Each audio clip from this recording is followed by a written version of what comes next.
Oi pessoal, tudo bem? Hoje eu vim aqui fazer um vídeo sobre as novidades da rotulagem nutricional. Esse é um assunto que está super em alta desde que a Anvisa publicou as duas consultas públicas. E eu até já fiz uma live há umas semanas atrás, logo que as consultas públicas saíram, onde eu falei só sobre esse assunto e citei várias mudanças. Mas muita gente não conseguiu assistir, então esse vídeo aqui pelo menos vai ficar gravado. Gente, é muito importante lembrar que nada disso está em vigor ainda, tá? A gente está falando aqui de alterações que ainda estão em discussão nas consultas públicas 707 e 708 da Anvisa. Então, calma! Até porque, mesmo depois que essas alterações forem aprovadas, nós teremos aí ao menos um ano para nos adequar a todas elas. Então, como eu disse, são duas consultas públicas. Uma trata de uma nova proposta de RDC e a outra de uma nova proposta de instrução normativa. E a primeira mudança é que essas passariam a ser as únicas legislações sobre rotulagem nutricional. Tudo que trata desse assunto estaria nessas duas únicas legislações, diferente do que acontece hoje, né? As duas propostas estão relacionadas e tratam dos assuntos de forma complementar. Eu vou tratar aqui das mudanças que eu achei mais importantes e as mais legais.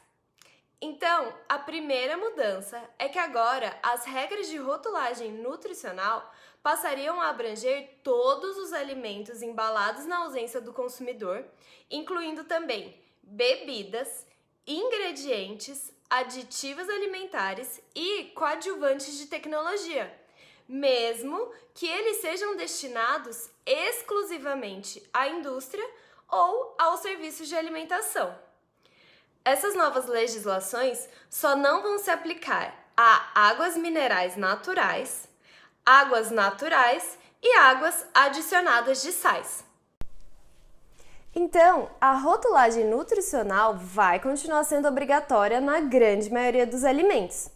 No entanto, alguns vão ter essa rotulagem de forma opcional, que são as bebidas alcoólicas, os alimentos embalados no ponto de venda a pedido do consumidor, especiarias, cafés, vegetais in natura, entre outros, que estarão listados a princípio no anexo 1 da nova instrução normativa. Além disso, as informações obrigatórias da tabela nutricional também mudaram.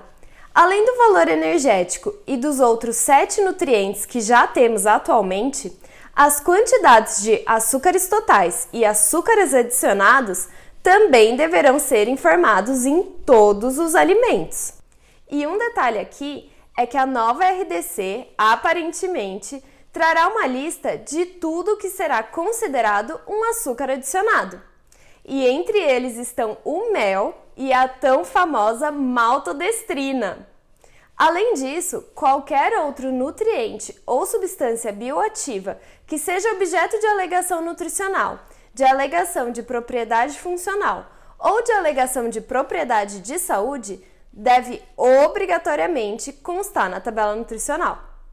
O mesmo vale também para qualquer outro nutriente adicionado ao alimento, cujo a quantidade por porção seja igual ou maior a 5% do respectivo valor diário de referência.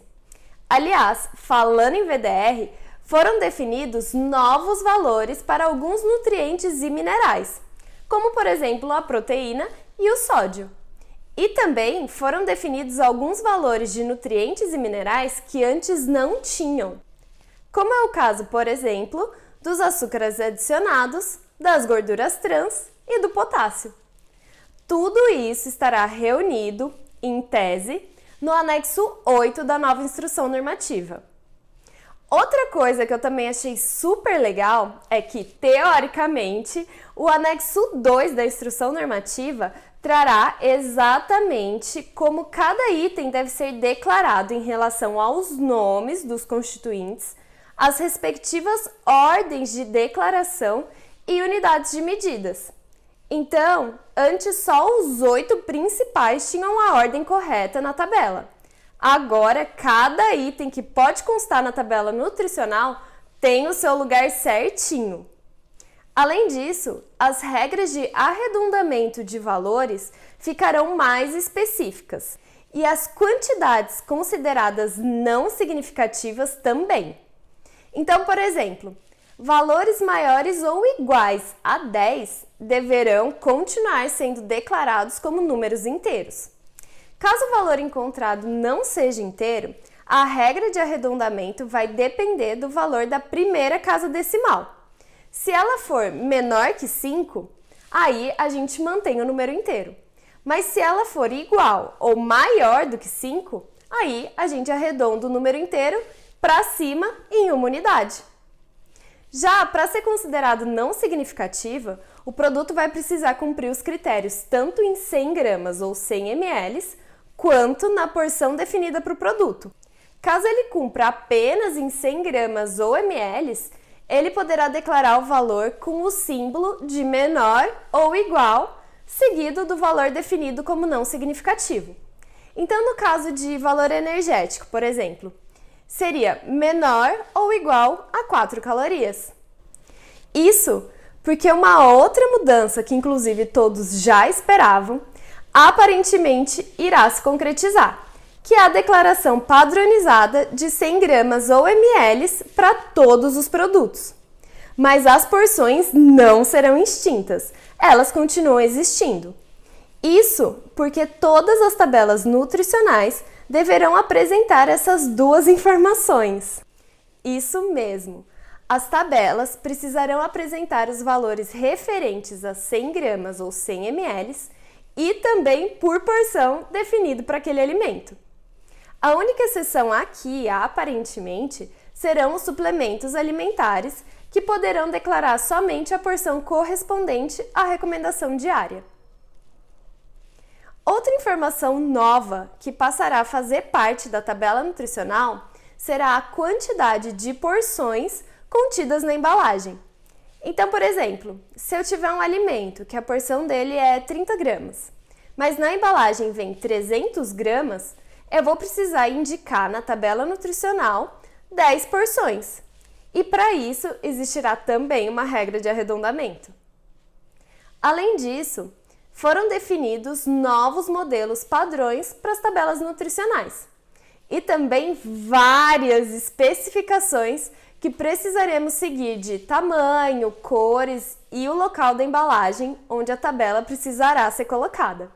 O que eu particularmente achei ótimo, principalmente para o consumidor. E a mudança mais esperada e comentada finalmente está a um passo de se concretizar, que é a rotulagem nutricional frontal. Sim, ela finalmente tomou forma e fará parte das novas legislações. No final, o modelo escolhido foi o de lupa. Esse aqui, ó. E ele precisará constar, obviamente, na parte frontal e na metade superior da embalagem de alimentos embalados na ausência do consumidor que apresentarem quantidades de açúcares adicionados, gorduras saturadas e ou sódio igual ou superior às estabelecidas na legislação. Isso considerando 100 gramas ou 100 ml do produto, conforme o caso. Então, para açúcares adicionados, a quantidade estabelecida foi de 10 gramas por 100 gramas em sólidos ou semissólidos e 5 gramas por 100 ml para líquidos. Já para as gorduras saturadas, as quantidades são de 4 gramas para sólidos e semissólidos e 2 gramas para líquidos. E sódio, a quantidade estabelecida foi de 400 miligramas para sólidos e semissólidos e 200 miligramas para líquidos. Um detalhe importante é que foram definidos 7 modelos para essa rotulagem. Isso para padronizar exatamente como ela deve ser feita em todos os casos. Então, cada informação deve ter o seu lugar certinho. E para finalizar esse vídeo, vem a informação que talvez tenha me surpreendido mais. Aparentemente, não contém lactose vai se tornar alegação nutricional. Isso mesmo!